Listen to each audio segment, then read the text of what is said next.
ये है Gayatri media group और आप देख रहे हैं ताज न्यूज, आईना सच का। नमस्कार, ताज न्यूज के इस बुलेटिन में स्वागत है आपका। मैं हूं मीनू सिंह और आई खबरों की शुरुआत करते हैं सुर्खियों के साथ। बदमाशों से सिपाही की पड़ताल साबित हुई जानलेवा, सीने में मारी गोली। गंभीर रूप से घायल सिपाही निजी अस्पताल में जूझ रहा है जिंदगी और मौत से। मैगी के बाद परफेक्ट ब्रेड के पैकेट में मिली छिपकली, एफडीए ने लिया सैंपल, कंपनी पर हुआ मुकदमा दर्ज। जनसभा में ऐलान के बाद भी राजनीतिक दलों का अधिवक्ताओं को नहीं मिल रहा कोई सपोर्ट। तीसरे दिन भी वकीलों का अनशन रहा जारी, हाईकोर्ट ने जताई बेहद नाराजगी। और धारा 144 लागू होने का बजरंगियों को नहीं कोई खौफ, लफ्ज़-ए-हाथ के पर्चे बांट रहे हैं गर्ल्स स्कूल कॉलेजेस के आसपास। इन दिनों बदमाशों के हौसले कितने बुलंद हैं, इसका अंदाजा इसी से लगाया जा सकता है कि देर रात बेखौफ बदमाशों ने थाना एतमादौला के कालिंदी बिहार में सिपाहियों के द्वारा पूछताछ करने पर फायर झोंक दिया, जो सिपाही के सीने में लगा।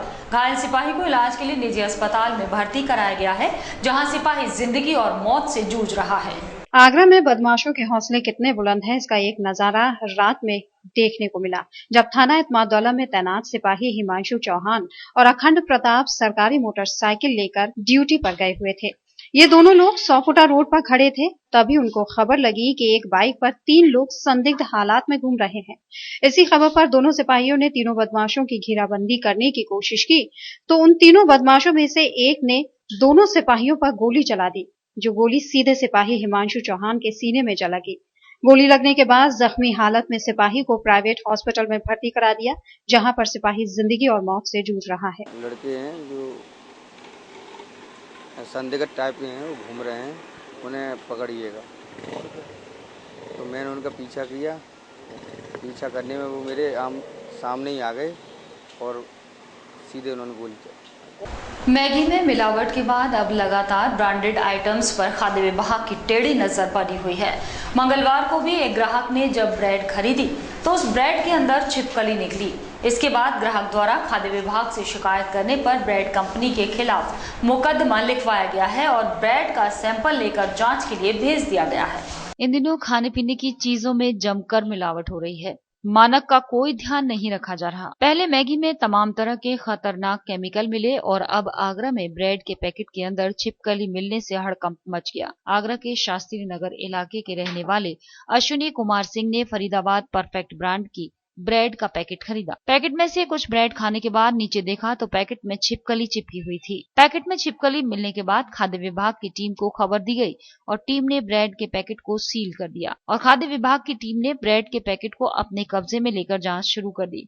वहीं ग्राहक ने कंपनी के खिलाफ केस भी दर्ज कर दिया है। देखिए, आगरा में एक शास्त्री नगर स्थान है, वहाँ पर दयाल डेयरी है। दयाल डेयरी से एक ग्राहक ने परफेक्ट पॉपुलर ब्रांड की एक ब्रेड परचेज की थी।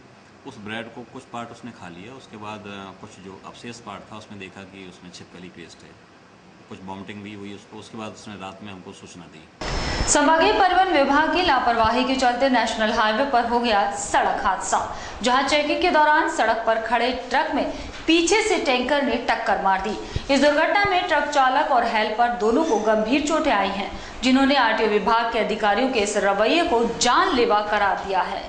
नेशनल हाईवे पर परिवहन विभाग की चेकिंग के चलते 2 ट्रकों में भिड़ंत हो गई, जिसमें पीछे से तेज गति से आ रहे 18 चक्का गाड़ी ने सड़क पर खड़े ट्रक में टक्कर मार दी। इस टक्कर से ट्रक का अगला हिस्सा क्षतिग्रस्त हो गया, जबकि उसमें बैठे 2 लोग गंभीर रूप से घायल हुए। इसके अलावा एक ट्रक रेलिंग में जा घुसा। दरअसल नेशनल हाईवे 2 पर संभागीय परिवहन विभाग की टीम चेकिंग कर रही थी, जिसने इन गाड़ियों को चेकिंग के लिए हाथ दे दिया और गाड़ी आगे लगा दी। अचानक से ब्रेक लगाने के चक्कर में ये टक्कर हुई, जिसके लिए चालक परिचालक आरटीओ विभाग के ऊपर खूब बरसे। गाड़ी लगवा रखी थी साइड में, हम लोग साइड में गाड़ी रोक के खड़े थे। पीछे से टेलर आया, टेलर वाले ने गाड़ी में ठोक दी। फिर गया, यहीं पे खड़ी थी गाड़ी। आईटीओ वाले को हाथ दे रहे, आईटीओ वाला गाड़ी बीच में रोड पे लेके, आईटीओ वाला जब खड़ा है तो हम लोग गाड़ी लेके कहाँ पे जाएंगे। जब यहाँ पे हम लोग की गाड़ी खड़ी, पीछे टेलर वाला आ रहा, आईटीओ ने हाथ दिया, टेलर वाले ने ब्रेक ने लगी नहीं तो गाड़ी ठोक गई उसमें आपस में। खड़ी गाड़ी में ठोकी? खड़ी गाड़ी में लगी है। कहाँ से आ रही थी गाड़ी? गाड़ी राजस्थान से लोड करके आ रही थी। राजस्थान से आ रही थी और आपके साथ में कोई था? कनेक्टर था तो उसको उसके भी लगी है ना, उसको कुछ नहीं। गनीमत ये रही कि इस दुर्घटना में कोई जनहानि नहीं हुई, लेकिन किसी विभाग के द्वारा चेकिंग का ये रवैया उचित नहीं कहा जा सकता। नियमानुसार गाड़ियों को हाईवे से नीचे साइड से लगवाकर चेकिंग की जानी चाहिए थी, लेकिन ऐसा न करने के चलते ये हादसा हो गया। डूब क्षेत्र में हुए अवैध निर्माणों को लेकर एनजीटी की सख्ती का असर अब दिखाई देने लगा है। साल 2013 में दयालबाग से मनोहरपुर मार्ग पर चिन्हित किए गए 26 अवैध निर्माणों में से 3 पर एडी ने कार्रवाई करते हुए इन निर्माणों को जमींदोज कर दिया। हालांकि चौथे निर्माण पर विवाद की स्थिति पैदा होने पर अधिकारियों ने 1 दिन की मोहलत देते हुए बुधवार को कार्रवाई की बात कही है। एनजीटी की सख्ती के बाद डूब क्षेत्र में बने अवैध निर्माणों को धराशायी करने के लिए एक बार फिर एडी की कार्रवाई मंगलवार को शुरू हुई। एडीए की टीम में शामिल एसीएम फर्स्ट पीडी गुप्ता और थाना न्यू आगरा प्रभारी पुलिस के साथ साथ एडीए उप सचिव सुनीता यादव का काफिला खासपुरा में बने रवि महाजन के फार्म हाउस पहुंचा, जहां बने अवैध निर्माण को एडीए के महावली ने देखते ही देखते जमींदोज कर दिया। इतना ही नहीं, यहाँ बनी एक दीवार को भी नहीं बख्शा गया और उसे भी तोड़ दिया गया। इसके साथ ही कमल छावड़िया और कुसुम सिंह के फार्म हाउस पर भी एडीए के महावली ने कहर ढाते हुए उसे भी नेस्तनाबूद कर दिया। पुलिस बल रहते किसी भी तरह के विरोध की कोई हिम्मत जुटा नहीं सका और अवैध निर्माण को टूटते देखना उनकी मजबूरी बन गया। देखिए, एनजीटी में दिए गए डायरेक्शन के मुताबिक उसमें पूर्व में भी कार्रवाई की गई थी। उसी क्रम में आज फिर दोबारा शुरू हुई है। पूर्व में जो इलीगल इंक्रोचमेंट आइडेंटिफाइड किए गए थे, उन्हीं में फिर से आज शुरुआत कार्रवाई हो गई। 3 फार्म हाउसेस पर एडीए के महाबली ने बने निर्माणों को पल भर में धराशाही कर दिया। हालांकि इस कार्रवाई के दौरान साथ में बने राधास्वामी फार्म हाउस पर विवाद की स्थिति पैदा हो गई। विवाद ज्यादा न बढ़े इसलिए एडी अधिकारियों और एसीएम फर्स्ट पीडी गुप्ता ने 1 दिन की मोहलत देते हुए अगले चरण में कार्रवाई की बात कही है। इस कार्रवाई में एडीए की उप सचिव सुनीता यादव का कहना था कि कुल 26 निर्माणों में से आज 3 को तोड़ा गया है। जल्द ही बचे निर्माणों को भी तोड़ा जाएगा। धारा 144 लागू होने के बावजूद बजरंगियों द्वारा बांटे जा रहे हैं लव जिहाद के पर्चे। जिला प्रशासन ने जिस पर नाराजगी जताई है। एडीएम सिटी राजेश श्रीवास्तव ने बताया कि जिन लोगों ने पर्चे बांटने का काम किया है उनको चिन्हित कर उनके खिलाफ कार्रवाई की जाएगी। इस संबंध में शहर के विभिन्न थानों को भी प्रशासन की ओर से पत्र लिखकर कार्रवाई के आदेश दिए जा रहे हैं। आगरा का प्रशासन लव जिहाद को लेकर पर्चे बांटने वालों से रुष्ट नजर आ रहा है, जिसके मुताबिक निषेधाज्ञा लागू होने के दौरान ऐसी कोई भी गतिविधि नियम विरुद्ध मानी जाती है, लेकिन भगवाइयों द्वारा धारा 144 का उल्लंघन कर ऐसा किया गया। यही वजह है कि उनके खिलाफ कार्रवाई की तैयारी की जा रही है। जिन लोगों ने शहर के विभिन्न क्षेत्रों में लव जिहाद के संबंध में पर्चे बांटे हैं उनको चिन्हित किया जाएगा और कार्रवाई भी होगी। एडीएम सिटी ने इस संबंध में संबंधित थानेदारों को पत्र लिखकर आदेश दिया है। सूचना मेरे संज्ञान में अभी आया है और मैं इसका निश्चित तौर पर जांच करा रहा हूं कि इस तरह के पोस्टर पंपलेट और चूंकि धारा 144 लगी है, ये बिल्कुल अवैध है, कानून के विपरीत है। अगर इस तरह बांटे गए हैं तो जो लोग इसमें चिन्हित होंगे, दोषी होंगे, उनके विरुद्ध कार्रवाई की जाएगी। तो सर अभी तक कितने लोगों को चिन्हित? अभी सर हमारी जानकारी में जस्ट अभी आया है, तो मैंने जैसे आया मैं संबंधित थानों को पत्र भेज रहा हूँ। जहाँ भी घटना घटित हुई है उनकी जानकारी करके मैं बताऊंगा। शहर को अतिक्रमण मुक्त करने का अभियान लिए अतिक्रमण अभियान की टीम ने मंगलवार को हरि पर्वत से अभियान की शुरुआत की। इस दौरान कई पक्के और अस्थायी निर्माणों को धराशायी किया गया। हालांकि मंडी शहीद खां पर नजूल की जमीन को लेकर कुछ लोगों ने विरोध करते हुए कर्मचारियों के साथ मारपीट की कोशिश की, जिसे कर्मचारियों ने सबक सिखाते हुए अभियान को जारी रखा और इसके बाद विरोध कर रहे लोगों ने विरोध न करना ही मुनासिब समझा। अपनी सख्ती के कारण पहचान बना चुकी सिटी मजिस्ट्रेट रेखा एस चौहान और राजीव राठी के नेतृत्व में मंगलवार को अतिक्रमण अभियान की शुरुआत हरि पर्वत चौराहे से की गई। जैसे जैसे आगे अभियान बढ़ता गया, देखते ही देखते निगम का महावली दुकानों और घरों के बाहर बने अवैध निर्माणों पर कहर बनकर टूटता रहा। शांति से चल रहे अभियान में अचानक उस वक्त माहौल खराब किया जब कुछ लोगों द्वारा रास्ते को पाटकर दीवार खड़ी करने को लेकर बातचीत चली और इसी दौरान कुछ शरारती युवकों ने कर्मचारियों के साथ मारपीट कर दी, जिसके बाद कर्मचारियों ने युवक को पकड़कर धुन डाला और अपनी पिटाई होते देख युवक वहां से भाग खड़ा हुआ। जिस मकान मालिक ने दीवार लगाई थी वो जमीन के कागजात न दिखा सका और इसके बाद सिटी मजिस्ट्रेट के आदेश पर दोनों तरफ की दीवारों को तोड़ दिया गया। फुटपाथ खाली कराया है, जो नाला सीधा चला आ रहा है उसको लोगों ने बाउंड्री दोनों तरफ से कई लोगों ने जो है अपना पक्का निर्माण करके कब्जा कर रखा था, उसे हम लोगों ने खाली कराया है। वहाँ पर एक पुराना पोल है, वो साबित करता है कि ये फुटपाथ रहा होगा, जिसे आगे लोगों ने कवर कर लिया। तो हम लोग अपना रोड, फुटपाथ, नाला, इन सब सारी जमीनों को अतिक्रमण से मुक्त करा रहे हैं। लोगों ने अपने गेट की जो है वो नजूल की भूमि पर लगाई जा रही है कि नजूल की भूमि है, वहाँ अपना गेट लगा लिया, पक्का प्लास्टर करा के उसको अपने घर में ही सम्मिलित कर दिया था, उसको भी आज हाँ फुटपाथ को हमने पूरा खाली करा दिया। अभियान मंडी शहीद खां पर ही पहुंच पाया था कि यहाँ नजूल की जमीन पर भी लोगों ने कब्जा कर रखा था। जब लोगों से नजूल की जमीन को फ्री होल्ड करने वाले कागजात मांगे गए तो वो नहीं दिखा सके, जिसके बाद मजिस्ट्रेट के आदेश पर उन्हें भी कब्जा मुक्त करा लिया गया। इसी दौरान वहां मौजूद कुछ महिलाओं ने हंगामा करने और विरोध करने की भी कोशिश की, लेकिन पुलिस बल के आगे उनकी एक न चली और प्रशासन की सख्ती के बाद नजूल की जमीन को अतिक्रमण मुक्त करा दिया गया। सिटी मजिस्ट्रेट का कहना था कि यहाँ लोगों ने नजूल की जमीन को कब्जा रखा था। जब तहसील से संबंधित अधिकारी को बुलाकर मौका मुआयना किया गया तो जमीन को अवैध बताया था, जिसके बाद इस पूरी कार्रवाई को अंजाम दिया गया। तो ये जमीन नजूल की है और ये बताया जाता है कि आधे से ज्यादा घटिया जो है नजूल की जमीन पर बसा हुआ है। कुछ लोगों ने फ्री होल्ड कराया है, कुछ अवैध। फ्री होल्ड कराने के बाद तो एक लीगल वे में आप रह सकते हो, लेकिन फिर भी फुटपाथ, नाला, नाली, इन पर आपको कोई भी जो है फ्री होल्ड भी नहीं होता है। कुछ लोगों ने विरोध करने की भी कोशिश की थी इस दौरान, कर्मचारियों के साथ। हाँ, वो इस तरह की घटना जो है हुई तो फिर उसको सही कर दिया गया। इस पूरी कार्रवाई के दौरान भीड़ बार बार अभियान में रोड़ा बनती रही, जिसके बाद कई बार पुलिस को लाठियां भांजकर भीड़ को खदेड़ने के लिए मजबूर होना पड़ा। हाईकोर्ट की खंडपीठ आंदोलन के तहत लगातार जारी है वकीलों का अनशन, जिन्होंने स्थापना समिति के अध्यक्ष चौधरी अजय सिंह ने लगातार तीसरे दिन भी अनशन किया। इस मौके पर अन्य अधिवक्ताओं ने कहा कि आगरा के हक की लड़ाई को और भी धारदार बनाया जाएगा, जिसमें समय आने पर बड़ी संख्या में अधिवक्ता साथी अनशन का हिस्सा बनेंगे। आगरा में हाईकोर्ट बेंच को लेकर चली आ रही लड़ाई ने अब अनशन का रूप ले लिया है, जिसमें जीआईसी जनसभा में विभिन्न दलों के राजनीतिज्ञों ने साथ देने का वादा किया था। सपा भाजपा जिनमें शामिल थी, लेकिन दोनों के स्तर पर अभी तक कोई कार्रवाई होती नजर नहीं आई, जिसके चलते वकीलों को तीसरे दिन भी अनशन को जारी रखना पड़ा। दरअसल काले कोट वाले जसवंत सिंह आयोग के मुताबिक आगरा में हाईकोर्ट बेंच की मांग कर रहे हैं, मगर प्रदेश और केंद्र सरकार की उदासीनता के चलते मामला लंबित है। जब तक हमारी केंद्रीय नेतृत्व से बैठ करके वार्ता नहीं हो जाती, जब तक हमें उच्च न्यायालय खंडपीठ स्थापना के लिए कोई ठोस आश्वासन नहीं मिल जाता।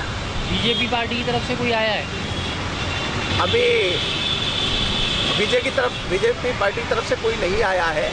आपके जो जनसभा हुई थी उसमें भारतीय जनता पार्टी की तरफ से कार्यकारी जिलाध्यक्ष महोदय आए थे, आपके सांसद महोदय आए थे और जनता भी उनकी तरफ से आई थी। युवा मोर्चा के जिलाध्यक्ष भी आए थे। यहाँ पर कोई नहीं आया? यहाँ भारतीय जनता पार्टी की तरफ से नहीं। दरअसल राजनीतिक इच्छा शक्ति की कमी के चलते 26 सालों से ये लड़ाई चली आ रही है। हालांकि इस कार्यक्रम में अभी एक ही वकील अनशन पर बैठा है, लेकिन केंद्र में बैठी भाजपा ने कोई आश्वासन नहीं दिया तो आंदोलन बड़ा रूप ले लेगा। और इसी खबर के साथ वक्त तो चला है एक छोटा सा ब्रेक लेने का।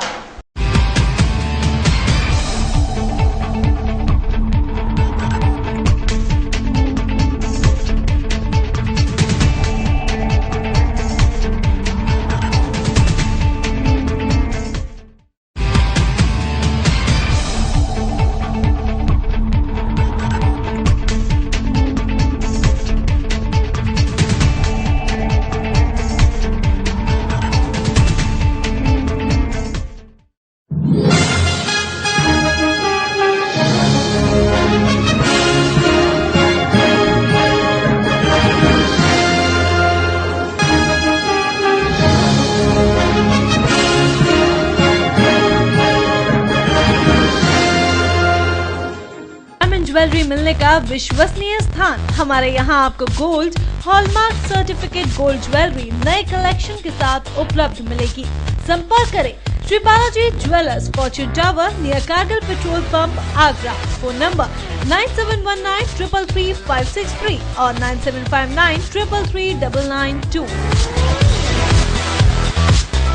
श्री बालाजी ज्वेलरी, दुल्हन की jewellery, AD jewellery, artificial bangles, chain व सभी प्रकार के सेट्स यहाँ पर उपलब्ध है। तो तुरंत संपर्क करें 21 सुपर बाजार, कारगिल पेट्रोल पंप के पीछे, आगरा। फोन नंबर 9358464218 और 8865911110।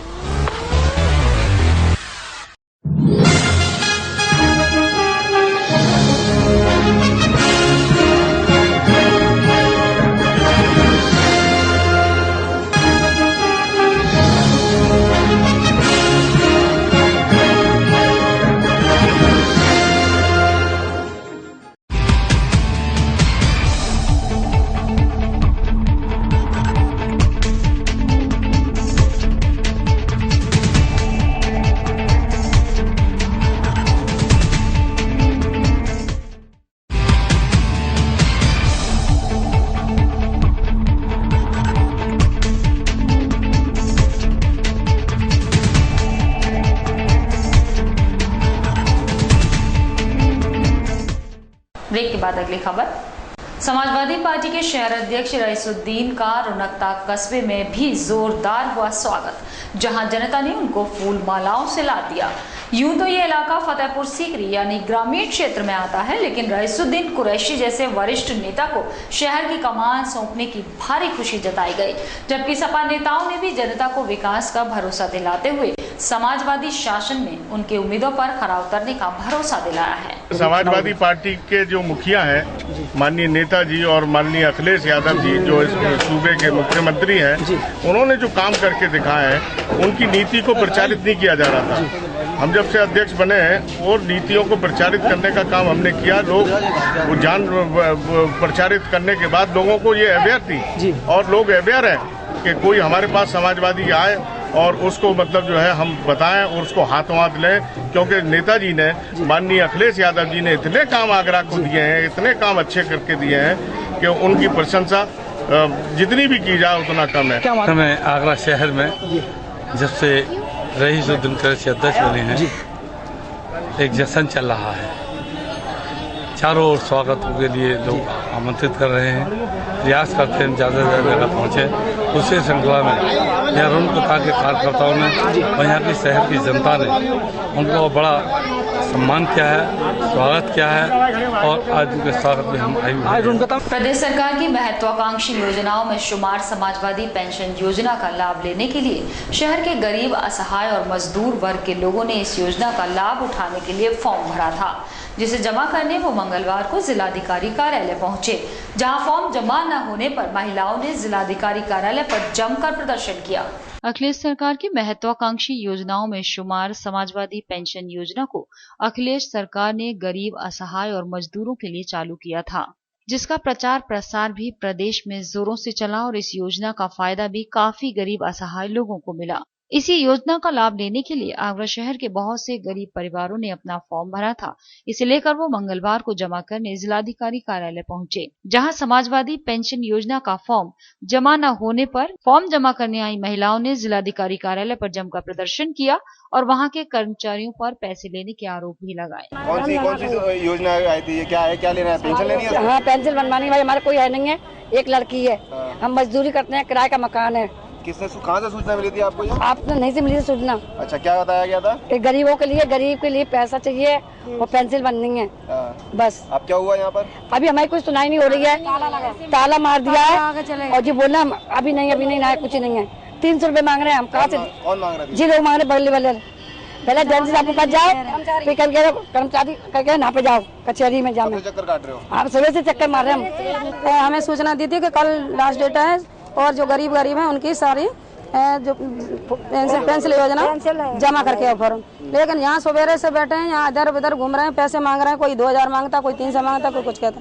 फिर भी के बावजूद उन्होंने गेट लगा लिया, अंदर से गेट लगा हुआ है और ये किसी के नहीं सुन रहे। कर्मचारी, डीएम, अधिकारी सब एक ही हैं, ये किसी के नहीं सुन रहे। भागो यहाँ से भागो, ये घोषणा क्यों कर देते हैं? सरकार प्रशासन देती है खाने को, गरीबों को रक्षा करती है, लेकिन ये लोग क्यों नहीं सुनते हैं? समस्या महिला की आज तक कोई सुनाई नहीं करी है किसी ने। क्या समस्या क्या है? ये समस्या है कि समाज पार्टी पेंशन और कभी योजना, कभी किसी के बारे में कोई सुनाई नहीं दे रहे। कब आए थे आज सुबह से 7 बजे के बैठे हम जी जनता, गोबर चौकी ताजगंज से। क्या बता रहे हैं यहाँ पर? अभी कोई नहीं कह रहे, जाओ यहाँ से, कुछ नहीं हो रहा।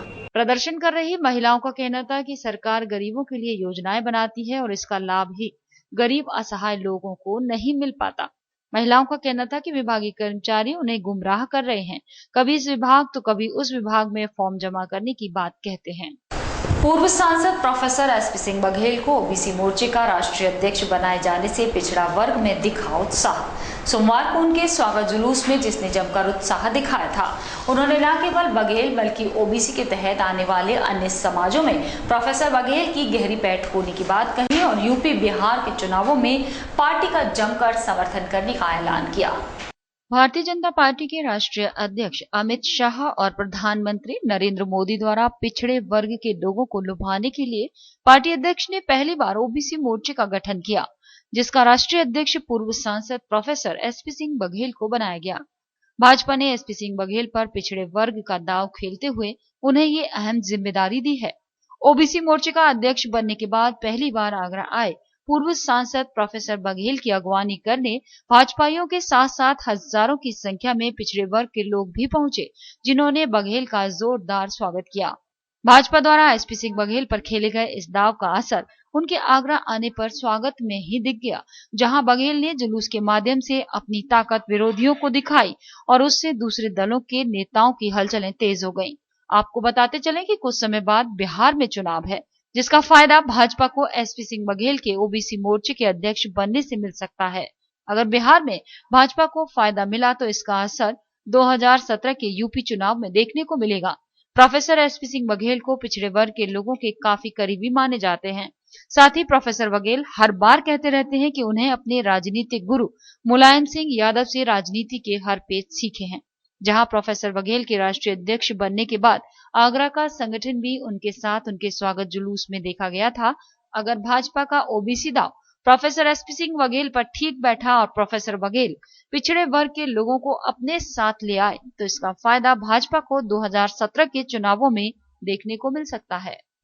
व्यवस्था के मुद्दे पर लड़ा जाएगा उत्तर प्रदेश में आगामी विधानसभा चुनाव, जिसमें नीले खेमे के सिपाही जनता के मान सम्मान और स्वाभिमान की लड़ाई लड़ेंगे। प्रदेश में कायम जंगल राज की दुहाई देने वाले बसपाइयों ने एक बार फिर बसपा शासनकाल की याद दिलाई और प्रदेश में एक बार फिर बसपा सुप्रीमो की दरकार पर जोर दिया। सूबे में समाजवादी शासन पूर्व सत्ताधारी पार्टी को फूटी आंख नहीं भा रहा, जिसके नेता किसी न किसी बहाने से साइकिल की हवा निकालने की फिराक में रहते हैं। फिर बात चाहे जनता की अनदेखी की हो या किसानों की उपेक्षा से जुड़ा मसला हो, या बात हो प्रदेश की बिगड़ती कानून व्यवस्था की। नीला खेमा, जिसको लेकर समाजवादी पार्टी पर हमलावर है, जो आगामी विधानसभा चुनावों में कानून व्यवस्था को ही मुख्य मुद्दा बनाने की तैयारी कर रहा है। आए दिन जिले के प्रशासन को विभिन्न मसलों पर ज्ञापन सौंपना उसी रणनीति का हिस्सा है, जिससे जनता के बीच हाथी की जगह बनाई जा सके। पार्टी हमेशा आज नहीं हमेशा आती रहती है, चाहे किसानों का मुद्दा हो, चाहे गरीबों का हो, मजदूरों का हो, हर मुद्दे को उठाने का काम करती है। और चूंकि ये बहुजन समाज पार्टी गरीब, शोषित, दलित, पिछड़े सभी सब समाज की पार्टी है और ये जो कानून व्यवस्था है या और अत्याचार है, हर मुद्दे को उठाने का काम करती है, न्याय दिलाने का काम करती है। क्योंकि बहुजन समाज पार्टी न्याय में विश्वास रखती है, कानून में विश्वास रखती है, इसलिए हम लोग हमेशा मुद्दा उठाने। गौरतलब है कि पूरे 5 साल सरकार में रहने के बाद 2012 में बसपा आश्चर्यजनक तरीके से सत्ता से बेदखल हो गई। इस परिणाम को पचा पाना नीले खेमे के लिए मुश्किल हो रहा है, जिससे 2017 के चुनावों की बेहद जल्दी है। आलाकमान के आदेश के बाद आगरा शहर कांग्रेसी कमेटी ने भी केंद्र की भाजपा सरकार के खिलाफ मोर्चा खोलने की तैयारी पूरी कर ली है, ताकि जन आंदोलन के जरिए केंद्र की जन विरोधी नीतियों को एक रैली के माध्यम से जनता तक पहुंचाया जाए। इसके लिए कमेटी ने बैलगाड़ी के साथ तांगा गाड़ियों को भी रैली में शामिल करने की बात कही। विधानसभा चुनावों की सुगबुगाहट होते ही राजनीतिक दल पूरी तरह से सक्रिय हो जाते हैं। इसी क्रम में सत्ता से बेदखल हुई कांग्रेस खुद को एक बार फिर खड़ा करने की जुगत में लगी है। केंद्र की भाजपा सरकार की जन विरोधी नीतियों और भूमि अधिग्रहण बिल के खिलाफ राष्ट्रीय नेतृत्व के आदेश पर पूरे देश में 22 जुलाई को जन जागरण रैली निकलने जा रही है। शहर कांग्रेस कमेटी के शहर अध्यक्ष हाजी अबरार हुसैन ने बताया कि ये सरकार पूरी तरह से फेल सरकार साबित हो रही है, इसलिए कांग्रेस अब जन जागरण का काम करेगी ताकि केंद्र की भाजपा सरकार का चेहरा बेनकाब हो सके। आगरा में निकलने वाली रैली का नेतृत्व उत्तर प्रदेश कांग्रेस प्रभारी मधुसूदन मिस्त्री करेंगे। उत्तर प्रदेश कांग्रेस कमेटी के अध्यक्ष माननीय निर्मल खत्री के आदेश अनुसार पूरे उत्तर प्रदेश के अंदर मोदी के खिलाफ भारतीय जनता पार्टी के खिलाफ कांग्रेस जो है जन जागरण आंदोलन और पुतले फूंकना, और ये उस क्रम में है कि मोदी को 1 साल से ऊपर हो गया, किसानों की बदतर जो है हालत हो गई है। शहर अध्यक्ष ने बताया कि ये रैली शहर कांग्रेस कमेटी कार्यालय से शुरू होकर एमजी रोड होते हुए सदर भट्टी होते हुए बिजली घर पर समाप्त होगी। उन्होंने ये भी बताया कि इस रैली में झांकियां भी होंगी, जिन पर भाजपा के घोटाले भी कार्टून्स के माध्यम से जनता के बीच लाए जाएंगे। आगामी श्रावण मास में होने वाली परिक्रमा के मार्ग को दुरुस्त करने के साथ साथ व्यवस्थाएं सही कराने के लिए जिला ग्राहक पंचायत समिति ने उपनगर आयुक्त को ज्ञापन सौंपा, जबकि समिति के पदाधिकारियों की मांग थी कि हर बार परिक्रमा मार्ग में गड्ढे और जलभराव के कारण परिक्रमार्थियों को भारी दिक्कतों का सामना करना पड़ता है, जिसके चलते परिक्रमार्थियों को होने वाली परेशानी से निजात मिल सके। ग्राहक पंचायत के माध्यम से आज एक ज्ञापन नगर निगम को दिया गया है। इसमें श्रावण मास की परिक्रमा मार्ग को लेके बल्केश्वर में सड़कों पर गड्ढे, सफाई, स्ट्रीट लाइट को लेके एक ज्ञापन दिया है एवं शहर में जो गड्ढे हो रहे हैं सड़कों पर उनके लिए भी कहा गया है। मेरे द्वारा उनका ज्ञापन लिया गया है और समस्त जो अधिकारी उनको निर्देश दे दिए गए हैं, इनके स्तर पर जो भी कार्रवाई लंबित है तत्काल पूरा कर लिया जाए और मेले में जो परिक्रमा मार्ग है उसकी सफाई, गड्ढे और स्ट्रीट लाइट ठीक कर दी जाए।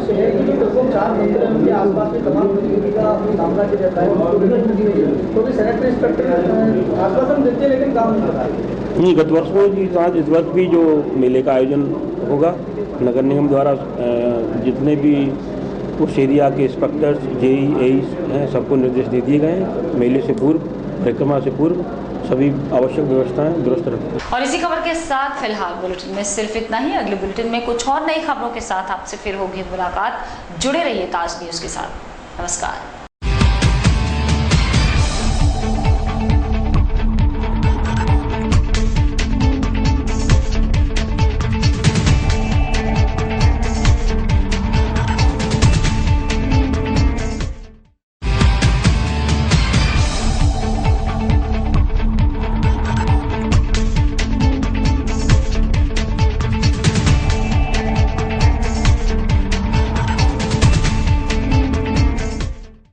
ये है गायत्री मीडिया ग्रुप और आप देख रहे हैं ताज न्यूज, आईना सच का।